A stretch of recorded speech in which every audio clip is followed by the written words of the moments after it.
नाज़िन Peoples Party chairman Bilawal Bhutto Zardari जी Nawabshah आमन ते जियालन पारां दुहल शरनाइन समेत संदसि भरपूर आजिया जूं तैयारियूं करे वरितियूं आहिनि। उन हवाले सां तफ़सील ॾिसूं था इम्तियाज़ कीरियो जी हिन रिपोर्ट में।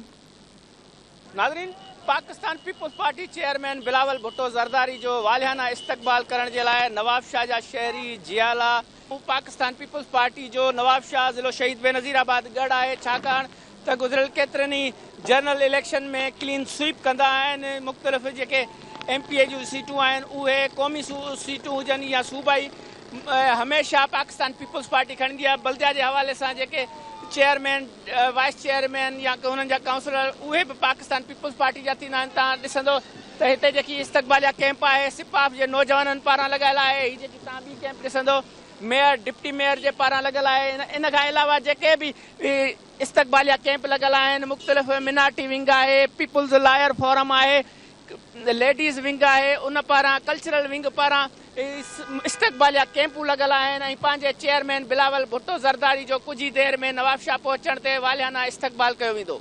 बिलावल भुट्टो ज़रदारी पंहिंजे आवाम सां मिलण लाइ कराची मां निकितो, राति हैदराबाद, अॼु शहीद बेनज़ीराबाद अची रहियो आहे। शहीद बेनज़ीराबाद पाकिस्तान पीपल्स पार्टी जो किलो आहे।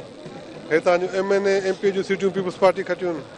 हितां जा नाज़िम chairman town municipal corporation municipal कमेटियूं सभु पीपल्स पार्टी खटियूं आहिनि। ऐं पीपल्स पार्टी जो गढ़ आहे। ॾिसो पिया त असां चेयरमैन जो 3 कलाकनि खां वेठा आहियूं, जीअं हमेशह चेयरमैन जो इस्तक़बाल कंदा आहियूं। इंशाअल्लाह हाणे बि हुनजो ईअं ई इस्तक़बाल कंदासीं।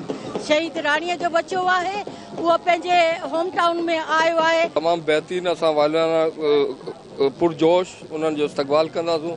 ऐं तक़रीबन जेका आहे इंशाअल्लाह पूरे शहर जी अवाम हिते गॾु आहे, कारकुन चेयरमैन वाइस चेयरमैन काउंसलर तमामु बहितरीनु। जीअं त तव्हां सभु ॾिसी रहिया आहियो त असांजो नौजवान क़ाइद बिलावल भुट्टो ज़रदारी साहिबु कराचीअ मां निकिरी चुको आहे ऐं सिंध जी कुंड कुर्श जा दौरा कंदे हुनजो अॻिलो पड़ाव पंजाब में हूंदो, लाहौर में।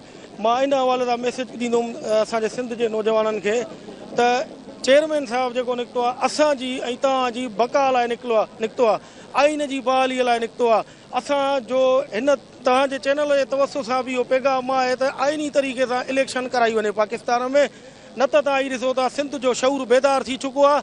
असांजो काहे जनाब बिलावल भुट्टो ज़रदारी साहब फॉरेन मिनिस्ट्री पूरी करे असांजी सिंध हुकूमत पूरी थियण खां पोइ अॼु फर्स्ट टाइम नवाब शाह अची रहिया आहिनि। उन्हनि इलेक्शन मुहिम जो बाक़ाइदा आगाज़ कयो आहे। बिलावल साहब ऐलान करे चुका आहिनि, इंशाअल्लाह उहे अचनि बि अॼु नवाब शाह। असां हज़ारनि जी तादाद में जाला हुननि जो वालाइना इस्तक़बाल